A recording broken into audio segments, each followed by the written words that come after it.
মঙ্গলবার চট্টগ্রাম আদালত প্রাঙ্গণে হত্যার শিকার আইনজীবী সাইফুল ইসলাম আলিফের কবর জিয়ারত শেষে ফেরার পথে সড়ক দুর্ঘটনার কবলে পড়েন বৈষম্য বিরোধী আন্দোলনের আহ্বায়ক হাসনাত আবদুল্লাহ ও জুলাই স্মৃতি ফাউন্ডেশনের সাধারণ সম্পাদক সার্জিস আলমের বহরের একটি গাড়ি। সংগঠনের চট্টগ্রাম শাখার সমন্বয়ক খান তালাত মাহমুদ রাফি এক ভিডিও বার্তায় জানান, চট্টগ্রামের লোহাগাড়া থেকে বুধবারের সন্ধ্যা 7:30টার দিকে ঢাকায় ফিরছিলেন তারা। পথে চট্টগ্রাম কক্সবাজার মহাসড়কের চুন্তি ইউনিয়নের হাজি রাস্তার মোড়ে পৌঁছালে তাদের বহরে থাকা একটি গাড়িকে চাপা দেয় ট্রাক। এ সময় গাড়িটির সামনের অংশ দুমড়ে মুচড়ে যায়। তবে আগেই গাড়ি পরিবর্তন করায় বড় দুর্ঘটনার হাত থেকে বেঁচে যান এই দুই ছাত্রনেতা হাসনাত ও সার্জিস। সৌভাগ্যবশত আমরা গাড়ি চেঞ্জ করে ফেলেছিলাম।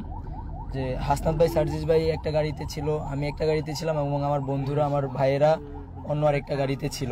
একটা ট্রাক এসে উদ্দেশ্য প্রণোদিতভাবেই আমাদের যেই গাড়িটা ছিল সেই গাড়িটাকে ট্রাক চাপা দেওয়া হয়। যে ট্রাকের মালিক একজন যুবলীগ নেতা যিনি পলাতক রয়েছেন, সেই নেতার মদদে, আওয়ামী সন্ত্রাসীদের মদদে আমাদের জুলাই বিপ্লবের অন্যতম মহানায়কদেরকে হত্যা করার চেষ্টা করা হয়েছে। ঘটনাস্থল থেকে ট্রাক জব্দের পাশাপাশি চালক ও হেলপারকে আটক করেছে পুলিশ।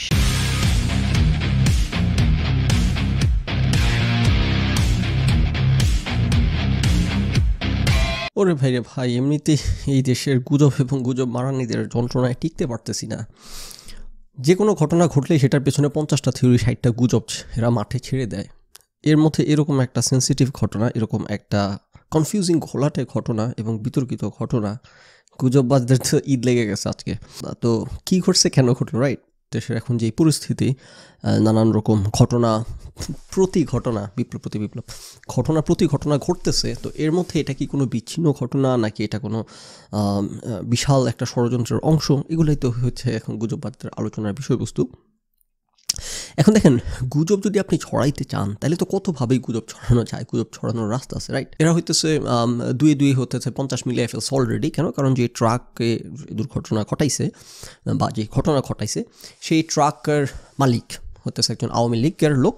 শুধু আওয়ামী লীগের লোক না, উনি জুলাই আন্দোলনের সময় ওনার ভূমিকার কারণে ওনার বিরুদ্ধে খুনের মামলা আছে। সুতরাং এটা হইতেছে এখন আওয়ামী লীগের ষড়যন্ত্র। হ্যাঁ, এটা হইতে পারে, একদিকে এটা একটা প্যাটার্ন হইতে পারে, একদিকে এটা কিছু মিন করতে পারে, আবার আরেক দিক থেকে আপনি দেখলে কিন্তু অন্যভাবে ব্যাখ্যা করার যে সুযোগ নাই তা না।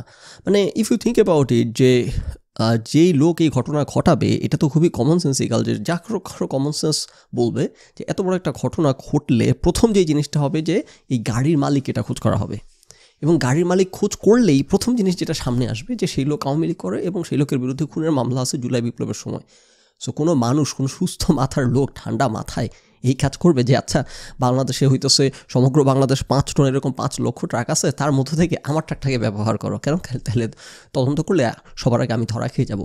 এবং এটা কিন্তু আমি কোনো ফারফেচ থিওরি দিই না, এটা খুব একটা রিজনেবলি ব্যাপারটা এরকম হইতে পারে। আওয়ামী লীগের কেউ তার নিজের ট্রাক ব্যবহার করে যার বিরুদ্ধে খুনের মামলা আছে সেই কাজ করতে যাবে না। অনেক কিছুই হইতে পারে, আমরা তো জানি না। এখন গুজববাজরা যেরকম ধরেন যে তাদের তো একটা কিবলা ঠিক করা আছে, সেই কিবলা মঞ্জিলে মাকসাদে পৌঁছাইতে হবে, পৌঁছানোর জন্য যা যা করা দরকার, যেভাবে ব্যাখ্যা করা দরকার, যেভাবে ওই যে বলে ফ্রেমিং বায়াস, তারপর কনফার্মেশন বায়াস, যেভাবে ব্যাখ্যা করলে তাদের কনফার্মেশন হইতেছে পোক্ত হবে, তারা সেইভাবে করে ব্যাখ্যা করবে। থিওরি যদি দিতে হয় তাহলে কত সুন্দর সুন্দর থিওরি দেওয়া আছে। গুজববাজদের চেয়ে বেটার থিওরি আমি দিচ্ছি, আমার কাছ থেকে নেন। এখানে ঘটনা যেটা ঘটছে যে সার্জিস এবং হাসনাত মিলে হইতেছে ইসকন এবং রয়ের সাথে হাত মিলাইছে। মাথাটা ঠান্ডা করে শোনেন, আমার থিওরিটা শোনেন, মাথা ঠান্ডা করেন, তা নয় কিচ করেন, মাথা ঠান্ডা করে আমার থিওরিটা শোনেন, ভালো থিওরি দিব। সার্জিত এবং হাসনাত মিলে ইন্ডিয়ার সাথে হাত মিলায়ে বাংলাদেশকে অস্থিতিশীল করার জন্য এই ঘটনাটা ঘটাইছে। সেটাই যদি না হবে তাহলে কেন তারা গাড়ি চেঞ্জ করলো? এই উত্তর তো আজকে আমাকে দেওয়া লাগবে। চান্দুরা, তোমরা গাড়ি কেন চেঞ্জ করলো? আজকে ধরছি থিওরি দিয়ে, আজকে ধরবো ছাই চাপা দিয়ে। সৌভাগ্যবশত আমরা গাড়ি চেঞ্জ করে ফেলেছিলাম। তারা যেই গাড়িতে করে গেছে চট্টগ্রাম, তারা আসার পথে সেই গাড়িতে করে আসে নাই, সেই গাড়িটাই হইতেছে ট্রাক চাপা দেওয়া হয়েছে, কিন্তু তারা গাড়ি চেঞ্জ করে ফেলায় বেঁচে গেছে, রাইট? তার মানে হচ্ছে এটা একটা সুপরিকল্পিত একটা পরিকল্পনার অংশ। তারা ইসকনের সাথে হাত মিলে, ইন্ডিয়ার সাথে হাত মিলায় এই ঘোলাটে পরিস্থিতিতে বাংলাদেশকে আরও অস্থিতিশীল করার জন্য তারা এই ঘটনাটা ঘটাইছে, কিন্তু নিজেদের নিরাপত্তার কথা ভেবে ওরা গাড়ি চেঞ্জ করে ফেলছে। কেমন থিওরি দিলাম বলেন?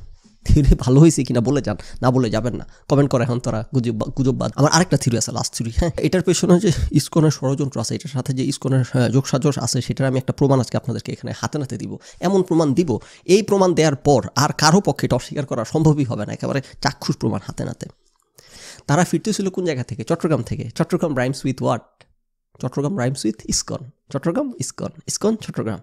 সুন্দর একটা ছন্দ আছে কিনা, এটার পেছনে ইসকনের হাত আছে না? ইয়েস, অবশ্যই এই বাংলাদেশের বর্তমান এই পরিস্থিতিতে যে কোনো লাইক এটা একটা সাধারণ দুর্ঘটনা ভাবাটা একটু মুশকিল। ইয়েস, এটা ভাবাটা একটু মুশকিল, কিন্তু যেটা অ্যাট দ্য সেম টাইম আমাদেরকে মাথায় রাখতে হবে যে এটা অনেক কিছুই হইতে পারে এবং যে কোনো কিছুই হইতে পারে। আমাদেরকে সকল ধরনের পসিবিলিটির প্রতি ওপেন থাকতে হবে। আমাদেরকে কিবলা ফিক্স করে ফেলা যাবে না যে না এটাই ঘটছে এবং আমি জানি কেন, কারণ আমি খোদা দেখে আমি জানি সব কিছু। হইতে পারে এটা ষড়যন্ত্র, হইতে পারে এটা আওয়ামী লীগের সাবোটাজ, হইতে পারে এটা ভারতের ষড়যন্ত্র, হইতে পারে এটা কি ইসকনের ষড়যন্ত্র, না সেটা হইতে পারে না, হইতে পারে এটা ইসকনের ষড়যন্ত্র। আবার এটাও কিন্তু হইতে পারে maybe, just maybe, it was an accident.